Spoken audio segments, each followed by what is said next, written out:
Hi everybody, it's Jim from Sprague Woodturning. This will be part one of a two-part video series where I transform this beautiful butternut cookie into what will hopefully be a really cool wall hanging.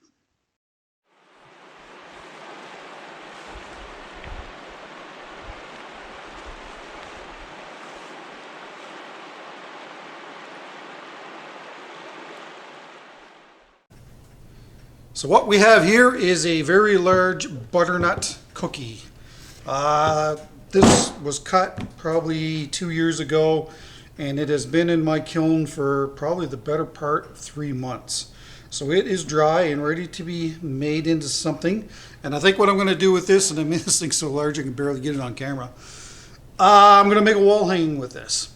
And so Designer Epoxy actually just come out with a couple of, well, they come out with more than just a couple of new colors.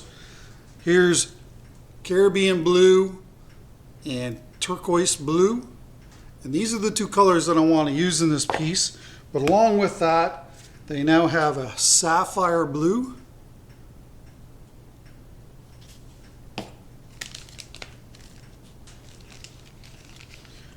a jungle green, and a swamp green. Along with that, I think what I'll do is I'll put a little bit of this crystal ice white in with this here, in with these two blues, and it should be a really cool. These crystals look to be larger than the previous one, so that should give us a pretty neat look as well. Along with that, I've got this pack of 56 colors from Designer Epoxy as well. That's 600 grams of color. And right now it's selling for $74.95 Canadian on their website. I think that's a fantastic deal. Designerepoxy.ca, make sure you check them out. So this piece, it's got definitely lots of issues. We can't melt this on the lathe and turn this. This piece here is about to break off. It's certainly not large enough for my liking to mount that on the lathe. It is, let me get the tape measure. 27 inches this way, probably close to 23 inches this way. So, you know, I can't run this through my planer, and I'd be a little leery of running this through the planer, and the issue is when I cut this off, I didn't cut it off real straight. So it's quite thick on the upper end here, to the tune of, should have measured all this beforehand, 3 3/4 inches on the upper end here.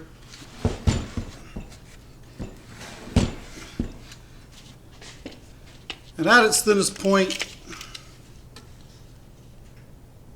2.5. So, you know, we've got a fair bit of material to remove, and you know, I want this to be flat before I do any casting.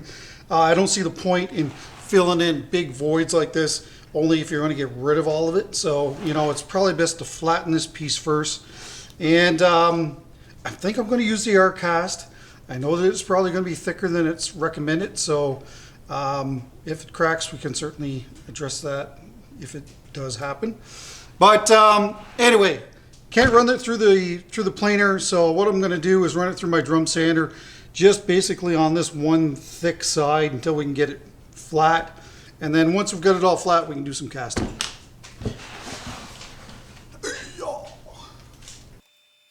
To flatten this cookie, I'm using my 1938 Supermax, and it's got a 60 grit belt on it. Now this belt was actually on there already, and it was probably coming near the end of its lifetime, so it took a little bit of time to get this cookie flattened on this one side. You know, ideally if you could run these through a planer, it'd be a lot faster. But the problem is the planer is going to probably give you some end snipe. So as it's going out, it's probably going to tear up the last natural edge, and that's something you really don't want either. So even if I had a planer that size, I probably wouldn't run it through. I think that the drum sander was probably the best choice here. It did take some time to do this though, probably about an hour for me to flatten this cookie on both sides so that we could actually do some casting. And of course, the great thing about having an open-ended sander like this is that you can actually accommodate wider work. So, under the drum itself, you can do 19, and then if you need to use the open end, you can actually do up to 38 inches across. So, there's not a lot of drum sanders that can do that, and I'm really happy with the Supermax, and I would highly recommend getting one if you're looking at buying one. Whew. Needed firewood this morning for the workshop, so I went out to my offcut bin. And today with the wind chill, it's minus 35 Celsius. And I don't recommend doing that when it's minus 35, but tomorrow is actually supposed to be minus 45 Celsius. And that's cold enough to freeze the balls off a brass monkey. You know what I mean? Whew. All right, so this has actually been sitting in my clean room for a couple of days. There's a couple of reasons for that. I wanted to make sure, so this had anchor seal on both sides. So, there's a chance that we're going to get some movement out of this. So I put it in there for a couple of days and it's dead flat. So it hasn't moved. So that tells me that we are more than good enough to go ahead and do some casting here. So first thing we got to do is clean up all these little bark areas that you can see. There, full of bark. Get it all cleaned up. Get it all cleaned up, and then we can get some resin mixed up and get to casting. So for those of you who are not aware of it, that is a naval term, freezing the balls off of a brass monkey, and a brass monkey is what the cannonballs used to sit on. I know that there are other interpretations of it around the world, but that's the one that I'm familiar with. And anyway, that's pretty much how cold it was this past week. Wasn't any fun at all.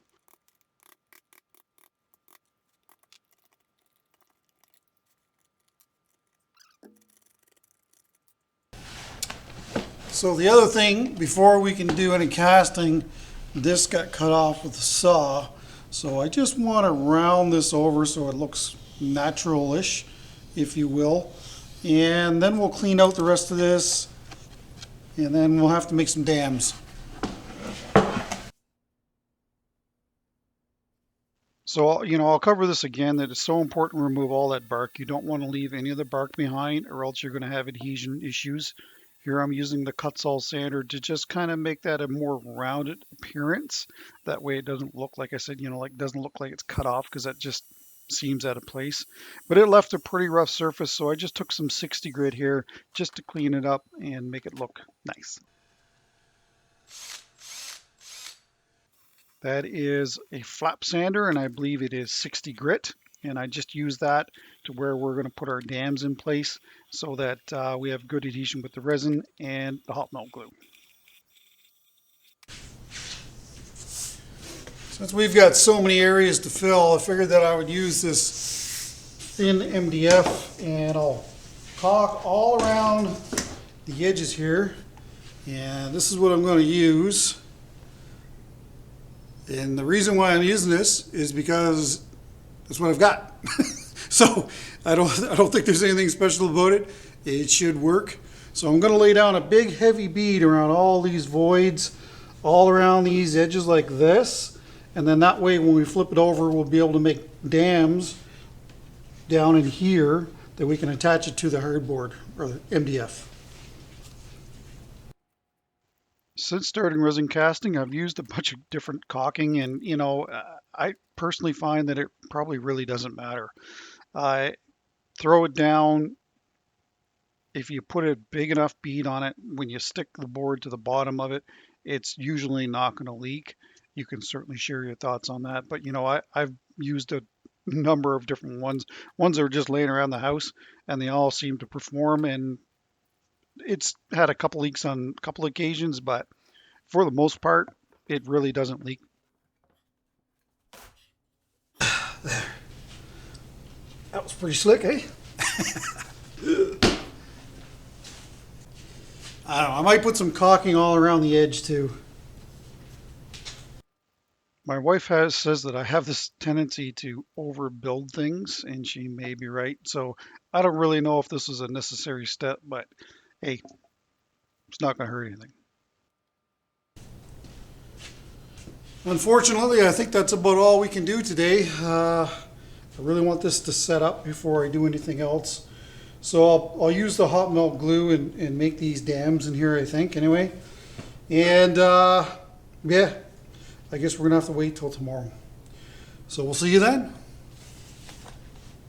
So someone in the comments was wondering how much snow we have. Well, there you go. Those banks right there are easily 8 to 10 feet tall. Yeah, and as you can see, it's more on the way.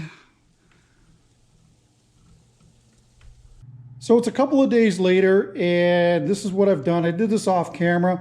I didn't see the point of filming all this. What I should have done when I glued the cookie down with the caulking, I should have ran a bead around all these openings, but you know, I failed to do that. So now I've done that with the hot melt glue. I've built all of these dams all around here. It's actually a big void that goes up inside of here. So hopefully we're going to be able to fill that. There's another one there. This one should be really cool when it's all done. But anyway, I went all around, did the piece, and all I've used is the top of fruit trays. That's what I've used for the bridging material that you see here. And then on the majority of these, I've kind of tilted them in like this. I don't know if we're going to keep that design or not. This little split has opened up. The cookie itself, and this is one of the reasons why you always seal wood on both sides, because this has been sealed on the bottom. The air couldn't get to this cookie. Well, it's cupped a little bit. So, you know, this is one of the reasons why, and this is with the mortar and pestle set, people were saying, well, why don't you, do a shiny finish on the outside and then just do, the mineral oil finish on the inside. Well, this is why, because this is what can happen with your project. So anyway, it's not a big deal at this stage. Once we get this backer removed, when the resin sets, then we'll be fine. All right, so speaking of resin, let's mix some up. This week we're going to be using Artcast epoxy from Designer Epoxy, and there's a fair bit of Artcast in these 2 cups, so it was a bit of a worry as far as mixing this is concerned. It's never recommended to leave that much epoxy in the cups. Like I said earlier, we're going to use the turquoise blue for one of them, and then the Caribbean blue for the other. So really wanted that color separation between the 2 of them, and I think for the most part we did, and some crystal ice white to really make that resin pop.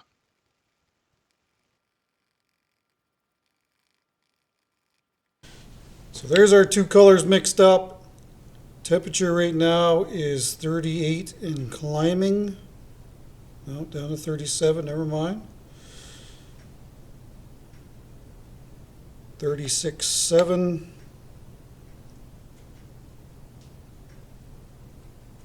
Yeah, 37. So what I'm going to do is put these in the clean room where there's some heat, or it's hotter than it is here because it's still quite colder. And we'll do the pour after we hit about 45 degrees. That's in Celsius, of course. What do you think of these 2 new blues? This one's very reminiscent of, I find, rainbow blue. Adding those crystals in there, or the crystal ice white, should really kind of give it another dimension as well. So that's why I wanted to use that here. Anyway, we'll see in a little bit when these finally warm up to temperature. Shouldn't be too long though. All right, so this is all I can give you for an overhead view. I've got another camera running. Hopefully it'll catch a lot of the close-ups. The resin is at 55 degrees. That one's at 64, so we got to get moving here. I don't know if this is enough resin, so what I'm going to do is I'm going to fill these 3 cavities here, and then if I think I've got enough to fill the other ones, then I'll go ahead with it. If not, I'll mix up another batch so that we don't run short. So I went with Artcast this week.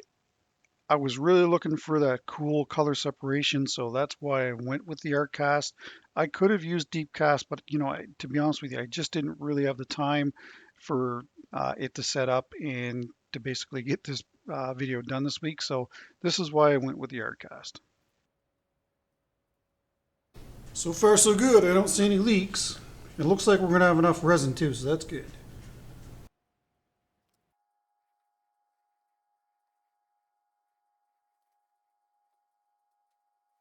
So what I'll do now is burn off any bubbles that we see here, and then I'll keep an eye on this and try and put maybe some swirls in it before it sets up. Luckily we got enough epoxy left over. I'll pour that into something else so it doesn't go to waste.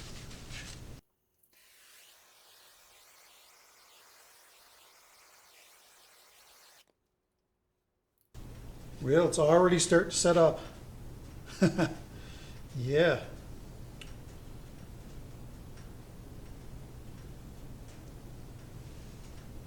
I left it probably just a little bit too long.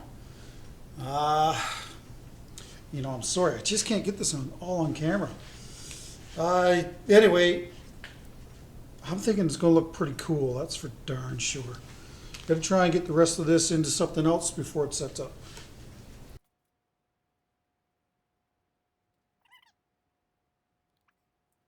So one of the great things about working with resin like this is that it sets up really quickly. So, you know, if you do have a leak, hopefully it's not going to leak very badly, but so far I don't see any. I think we're good. All right, so what I'm going to do is this should be ready to go tomorrow. I'm going to leave it where it is, put a nice fire on here in the shop, and this should be cured and ready to be used tomorrow. I'll see you then. So it is the next day, and unfortunately, or fortunately, depends on how you look at it, this thing's so hard to manhandle here. We've got some thermal cracking here, and you know, I had a pretty good idea that this was going to happen. There was a fair bit of volume in those two cups, and really you don't want that art cast to sit in those cups that long. And anyway, it overheated and cracked. So that's good. Well, it's good and it's bad. We will use the kintsugi method, where we'll use some gold pigment again and fill in all these cracks. And I think that it will actually add to it. So what I want to do now is, before we put this on the lathe, I want to get rid of all of this glue and run this through the drum sander again to cut this back and flatten it so that we can get a good look at it and make sure that it's structurally sound. I don't think there's any issues. I don't know if that's a crack. I might have scraped that. But it's solid. It's solid. Even though this is cracked, and it is cracked all the way through, I can see it here on this end. But this is a solid piece over here. The main worry was this piece right here, because there wasn't a whole lot holding on this one big wing here. So I think that we're good that way. So let's get this all broken down and run it through the drum sander and see what we're looking at.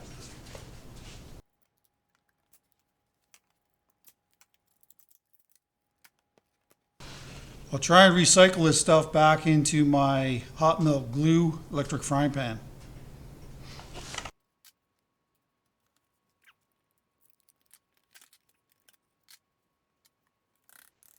So I did try to remove as much hot melt glue as I could. As far as the MDF is concerned on the very bottom, I could have removed that, or I could have left it. It's just, I think that by removing it, it was just slightly faster going through the drum sander, but it also presented another problem where the cookie wasn't then sitting flat on the bed of the drum sander. So, you know, if I had to do it again, I probably would have left it and then just ground it off in the drum sander. It's just that much easier.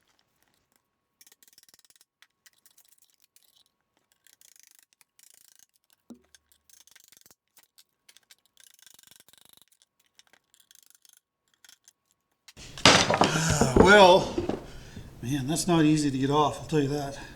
That caulking really works well. It certainly does. Get that high point down. I really wanted to get all the hot melt glue off the other side, but I just don't want it clogging up the belt on my drum sander.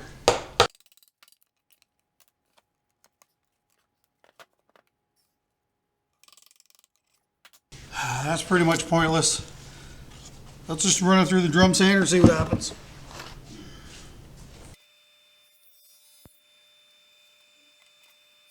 As far as removing the caulking and the MDF on the bottom of this piece, it actually was quite easy, quite slick going through.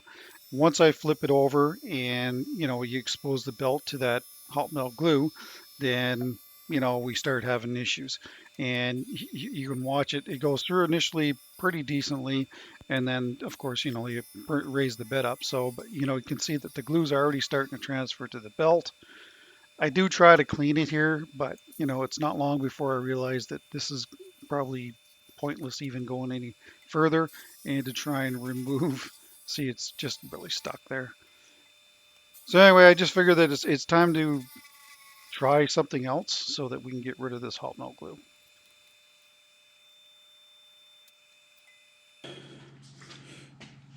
So there have been a number of people that have suggested using alcohol to remove hot melt glue.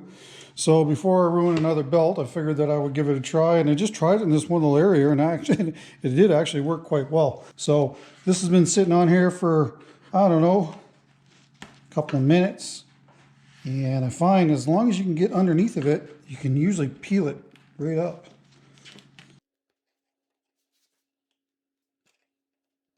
If there's a little bit left behind, it doesn't really matter to me all that much. Thanks to those who have suggested this method because it actually does work very well. People were saying, oh, you should try and use it between the bottom of your bowl and your waste block. And I don't know if it would work in that application as good as this. Yes, sir. She comes out real nice.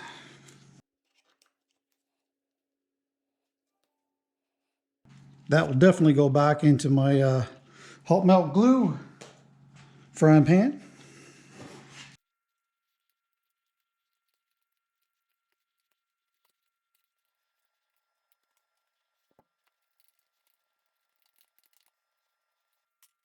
So here is a word of caution. If you are going to use this method, you can see that I'm taking the compressed air and I'm blowing off all those alcohol spots, drying them out. Of course, alcohol is highly flammable and explosive. So if you're running a piece through your dust collection system like I am here through the drum sander, then those alcohol vapors could get to your dust collection system and you really don't want that to happen. Any little bit of static, uh, you could have an explosion. So make sure that if you are going to use this method, that you get rid of all traces of alcohol before doing so that, well, you don't blow the lid off your shop, because that's never a good day when that happens.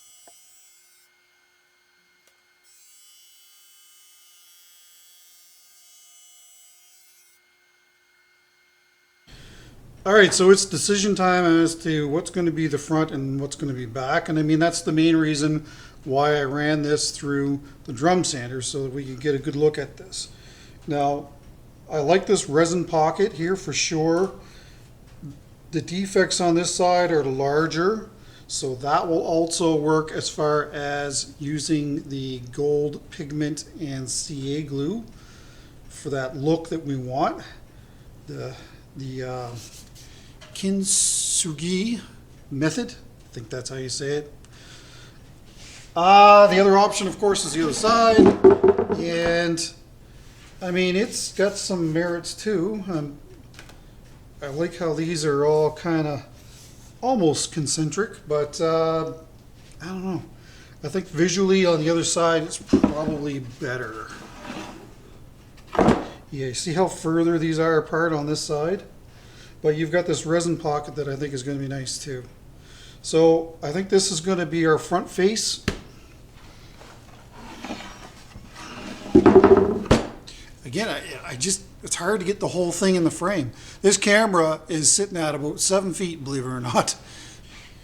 And so this is a faceplate that you haven't seen before. This was actually machine made by a company here. And as you can see, it's a really large glue block. It is 5.5 inches across. And I know a lot of people may be going, I can't believe you're doing that. Well, I've done work probably a little bit larger than this with the same sort of setup, and I didn't have any issues then. I did only put 1-inch bolts in here, so hopefully that's not going to be a concern, but there's 8 of them, so it should be fine.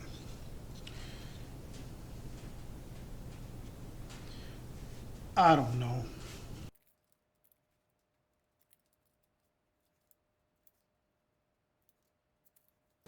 So I'm just looking down this way and I'm looking down this way, and to me that looks relatively centered.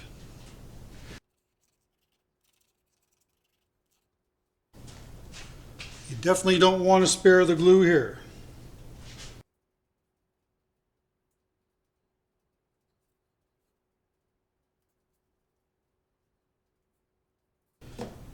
We give that about 10 minutes to set up and then we'll be on the lathe.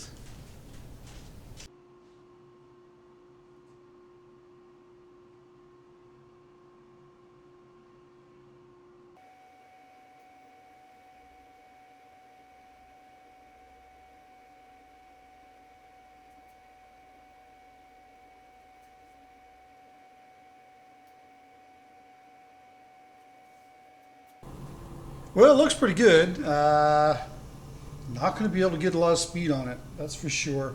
The good thing about butternut is light, so it's not real heavy. It is out of balance though. It's going to be challenging. I'm not going to lie. It's going to be. So on large stuff like this that has a natural edge, I like to mark where the furthest point is on the piece. It's pretty much here.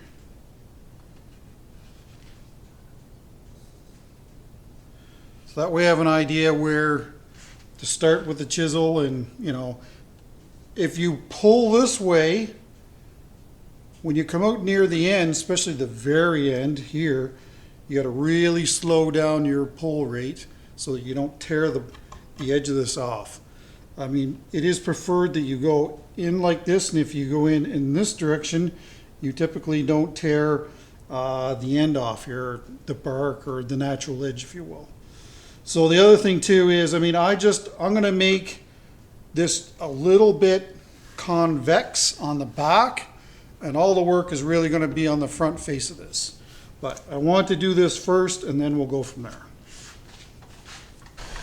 Well, that's about 65 RPM, so we'll have to start there. I could try and put a counterbalance on the other side of this, level it out, and we might end up doing that, but right now I'll turn with that. Now you got to remember that's 65 RPM at the spindle and not out here. The surface speed's a lot faster the further you get away from the spindle.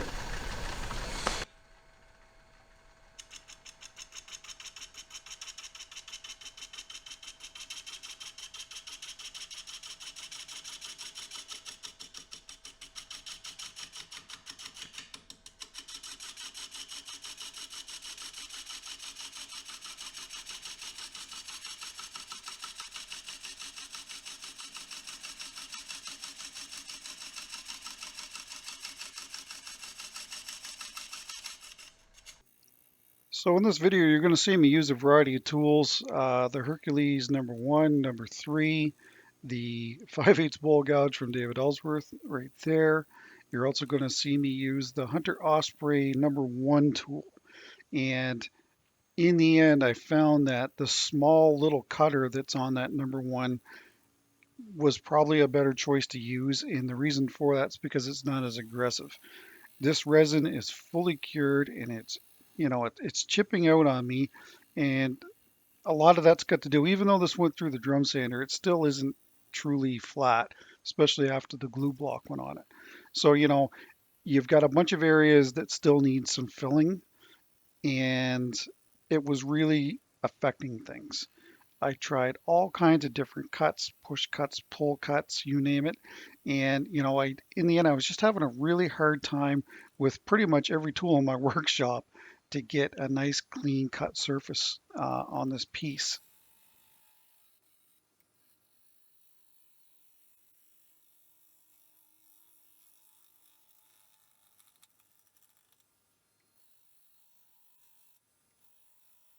So if you take note of my hands and my arms, when you can see a whole shot of it, right now my left arm is kind of moving in and out till I can find that sweet spot where that cutter wants to produce shavings. And this is, you don't want the chip out, there's some nice shavings there on my arm now, and those are kind of what we're going for here. But you know, if I tried to do a push cut on this, forget it. I was just getting all kinds of shattering, and part of that had to do with the fact that there were some cracks there as well.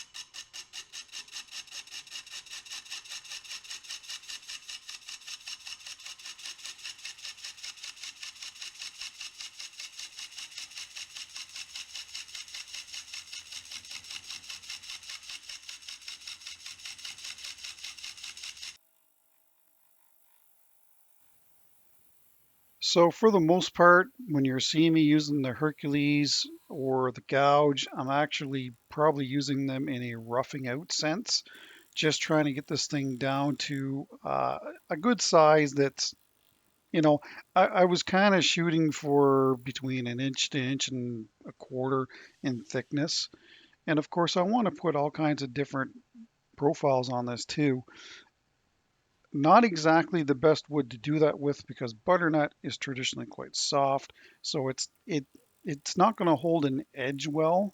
But you know, butternut here is a protected species, so you can't cut it unless the tree is dead.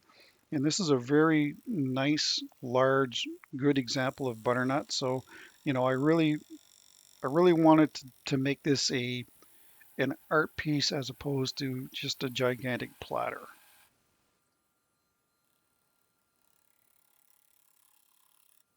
Another good thing about these faraway shots is that you guys can actually see the orientation of the tool. So if you lift the back of the handle like I am there, it's virtually impossible to get a catch. If you drive it in too deep, I guess then maybe you can get a catch. But for the most part, it's not going to cause that. And you know, it's a safer way to turn.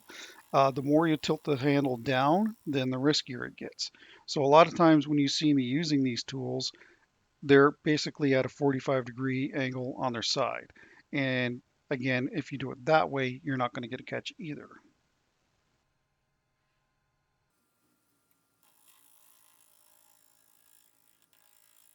So all I really want to do now is get this down to a thickness that's manageable as far as filling all of these thermal cracks are concerned. You will see that I'm going to have to take out some bark areas that I didn't see beforehand. So, you know, in a sense, all we're doing is rough turning right now, getting down to a manageable size so that when we do do some further resin work on this, that, you know, it's more successful than it is unsuccessful, if you follow.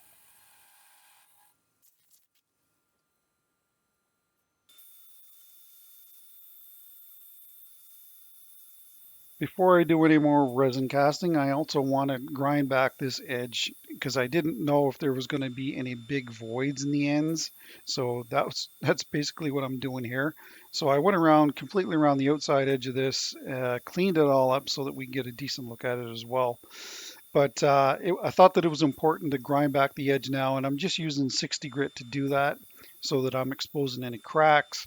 And if there's any voids that need to be filled, then we can address those as well.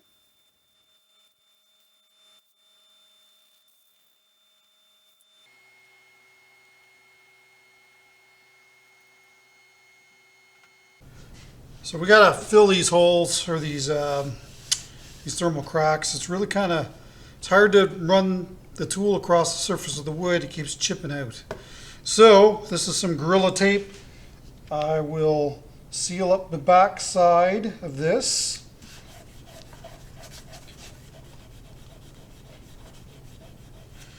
And then we'll flip it over and do some gold resin on the inside.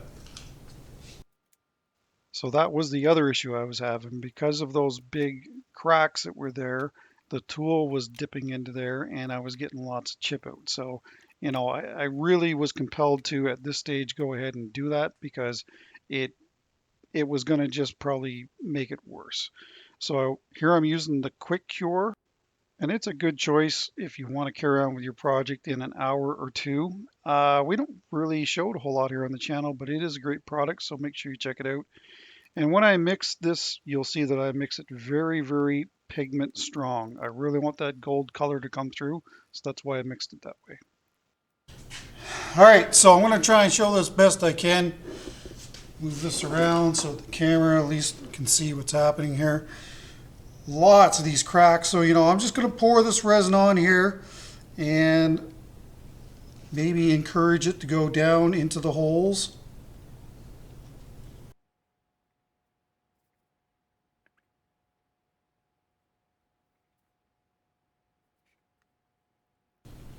Ideally, you would do this and put it in the pressure pot, but of course this is just way too big for that.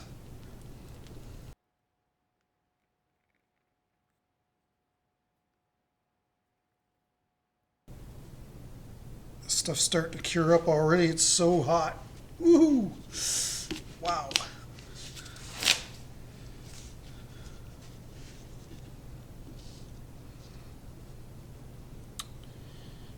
That's it. You see that? Woo!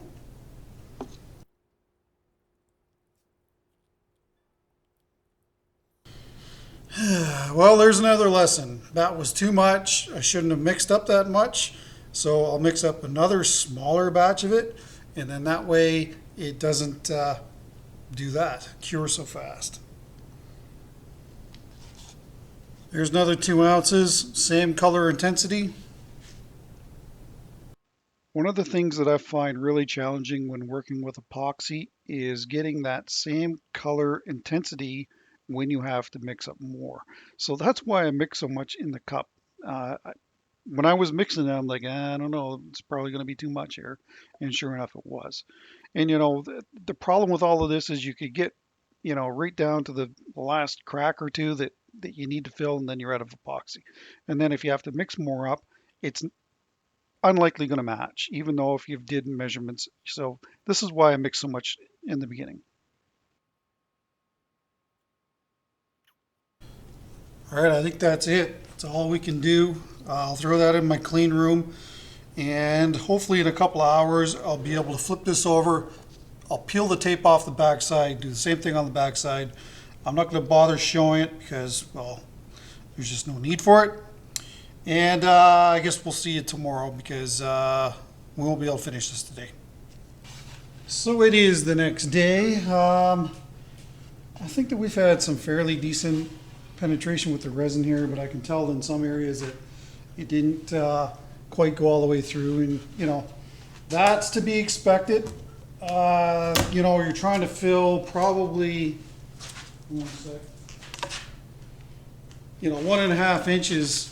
Trying to shove it into these cracks is going to be pretty daunting to do. So anyway, if you could put this into a pressure pot or something like that, then you'd probably have greater success.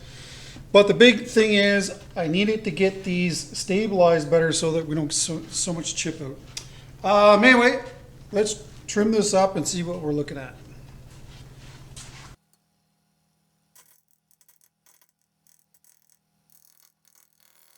So after the first initial filling here, I'm seeing a remarkable difference in the way that this piece is turning.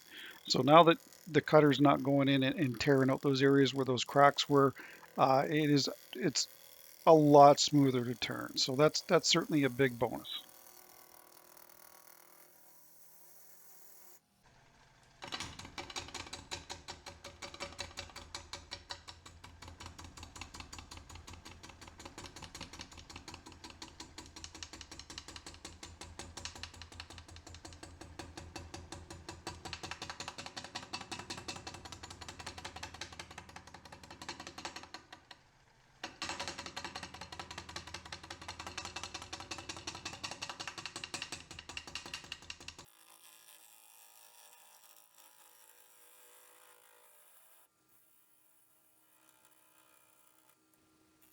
So here I'm trying the 5/8 bowl gouge, and I soon abandoned that idea and go back to the Hercules. You've just got to keep trying something that works. And I even had a new cutter on the Hercules, and I ended up putting a new cutter on the Osprey, and it actually worked quite well after that. And like I said earlier, it's got to do with that small cutter, I believe. And this is all in grain, so it's tough to cut, and it's tough to cut clean because it's butternut. So you're dealing with a bunch of factors here that are really going to fight you all the way to the bitter end, to be quite honest with you. But just trying to get that clean cut so that you don't have to do so much sanding is so important because I mean, I don't know of anybody that likes sanding because I certainly don't.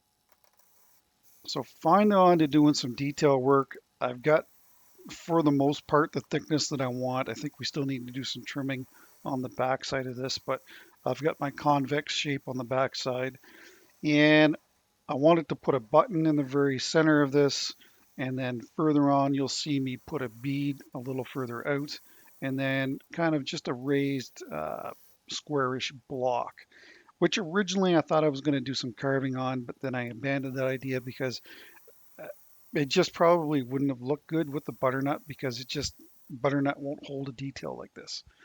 But I really like the look of butternut. And like I said earlier, because of its protected species, it makes it even that much more special as well. So this is the Osprey that I'm using, and it's the smallest number one. And it, in the end, was the tool to basically get this done. There's a nice close-up of it there.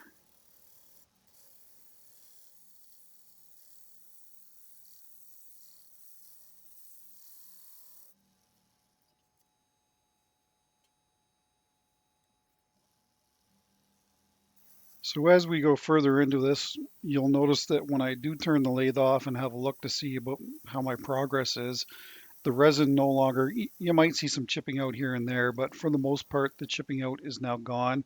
And that again, that's got to do with the fact that those little spots were filled. So with that tool being able to maintain, or the bevel being able to maintain contact on the surface of the wood, it prevents all these dig ins and chip out. So, I know that a lot of people get discouraged when they start working with resin because they have these massive amounts of tear out and chip out. So, slow down your feed rate as far as your tool is concerned. And, once you get that bevel running completely on the surface of the wood, and able to maintain contact with it, then you'll have a lot greater success. Along with this, I think that a lot of times turners that haven't worked with resin try to basically cut it like a normal bowl would be, and you can't do that either. You can't take large bites with resin, and this footage is sped up to 10 times its normal speed, and you can see the amount of material I'm taking off. Very light cuts, and if you take very light cuts, then that will, for the most part, prevent that resin chip out that you're getting. But it's a big adjustment for a wood turner that's only ever worked with wood and not with wood and resin. Anyway, that's been my personal experience.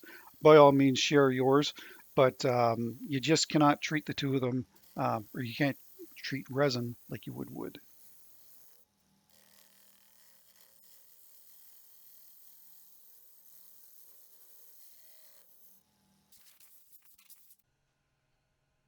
So take note when I shut the lathe off and I'm looking at this, that where I just did kind of that push cut with the Osprey, that the resin itself in some areas is chipped out quite badly. Whereas if I do a pull cut and shut the lathe off and look at the surface, you'll notice that it's a lot better, that there's not near as much chip out. I'm still trying to basically whittle this down to expose that raised bar that I want in there. So, I'm still being probably more aggressive than I should be. But when I do a pull cut like I am there, well, like I was there, That typically will give you a better surface than when you do a push cut.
So there you have it. For the most part, the resin is cut cleanly.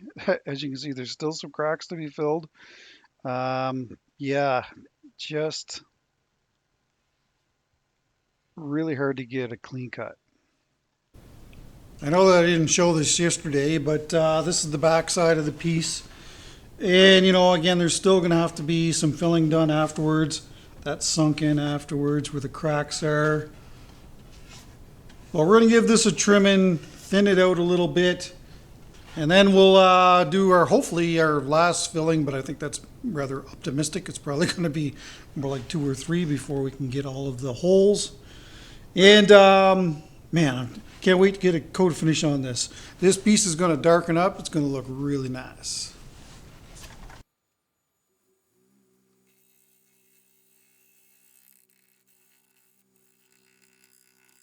So one of the things that you're going to notice here is that there's a lot of bubbling around where the resin meets the wood.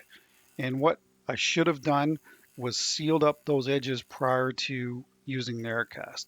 I could have done that with the quick cure. It probably would have worked fine. It was just, I knew that this was going to be a long video, and at the time when I first started filming this, I never intended this in being 2 videos, but I've still got probably 6 hours of footage to edit after this video, somewhere's around there. So I should have sealed up those edges like you should, and I could have used a quick cure and then poured the art cast in there to get that awesome color separation, and there wouldn't have been near as many bubbles as you see where the resin contacts the wood. For the most part, in the center of the piece, there really isn't a lot of bubbles. There are certainly some thermal cracks, but for the most part, that's chip out. Those aren't bubbles. And anyway, right there, that's a prime example that wood should have been sealed, and if it was sealed, you wouldn't have that. The other question that I have for you guys is this. So, there's been some people say that, I shouldn't put up a finished thumbnail as to, what this week's project is, that I should be more vague in displaying that so that people are surprised at the end, if you will. So I'm curious about your thoughts on that. I know that the thumbnail is certainly a huge, huge thing as far as building your channel is concerned. But what do you guys like? Do you want to be surprised as to what this piece looks like? Or do you want it to be up front in your face when you're scrolling through and you say, "Oh, that looks neat." So I'm kind of that way. When I see something that I think is neat, I'm going to stop and click on it. But there's been a couple of people in the comments suggest that maybe I shouldn't be doing that. So I'm really curious to see what you guys think about that. Kind of a rustic, unfinished thumbnail or a full, beautiful, finished project. Still a little bit of tear out to deal with. Now, I do things instinctively. There I placed the osprey on there, and you can see there's a little dust mark. So I know that I've got to work in that area. Sometimes when the piece is rotating, I tend to maybe lose where I need to work on it. So that gives you an idea as to how I do about it. And I just do it automatically. I don't even think about it. Last thing I want to do is just clean up this edge a little further. It was only done to 60 grit, and here I think I did it to about 120 just to get a good look at it. I noticed these bark inclusions that I did not see before, and I think those were exposed as we whittled this piece down a little thinner. So time to get rid of those and fill those up because we just can't have those in our work. The other issue with that is if you leave those bark pieces in there, when you sand, you're going to have all kinds of problems with dig-ins with sandpaper. So I'm using the UV resin, mixing up some blue, and I'm mixing up some gold, some Caribbean blue and some gold. And that, I think, is going to be a good choice. I didn't want too much gold in this piece, so it was good to use the blue to repair those larger blue areas. All right, so what I'm going to do here is where these bark inclusions were, I'm going to fill them up with predominantly the blue, and I might try and just drizzle a little bit of this over kind of the top part of it and then hit it with the UV light, in theory. Along with sealing the edges, I probably could have used the UV resin as well. It's something that I totally forgot about, so that probably would have worked too. That's a fairly deep hole, so I'm going to do that in stages.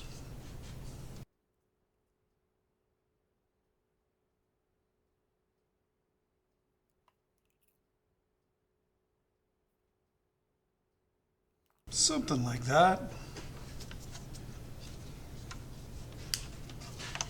2 minutes with the UV light, and then I'll fill this back up. And then I'll bring it back when I'm filling in all the other little cracks. Okay, those big holes are filled, so we'll try and go around and fill all these as well.